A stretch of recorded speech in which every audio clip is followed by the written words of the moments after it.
Welcome to our channel. Today we how to verify Airtable CRM form submissions to CRM records step by step clearly. Open Airtable and navigate to the base linked to your CRM. Locate the table where your form submissions are collected. Take note of the fields in your form that you want to verify against CRM records. Open a new tab and access your CRM database. Identify the corresponding fields in your CRM that match the Airtable submissions. Go back to your Airtable base. Create a new view specifically for the form submissions you want to verify. Filter this view to show only the recent submissions to keep it manageable. Once the filtered records are visible, begin by checking the first submission. Look at the unique identifiers in the submission, such as email addresses or phone numbers. Cross-reference these identifiers with the CRM database. If a match is found, note the corresponding CRM record details. If there's no match, mark the submission for follow-up or further review.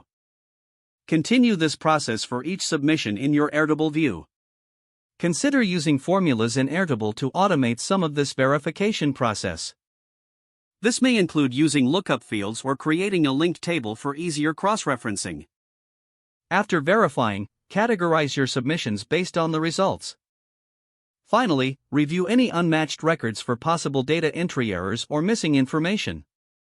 If the page does not load, refresh the browser or try again in a private or incognito window. Make sure you are using the correct email address, then retype it carefully to avoid small typos. If your password is not accepted, use the reset option and create a new strong password you can remember. Check your spam folder for verification or security emails, then complete any requested confirmation steps. Enable two-factor authentication if available to improve account security and reduce unauthorized access risk. After signing in, review your profile details so your contact information and settings are accurate and current. If you see an error message, note it down and try again after restarting your device and internet connection. Log out when you finish, especially on shared devices, to keep your account and payment information secure. If the page does not load, refresh the browser or try again in a private or incognito window. Make sure you are using the correct email address, then retype it carefully to avoid small typos. Don't forget to like this video and subscribe to our channel for more step-by-step tech guides.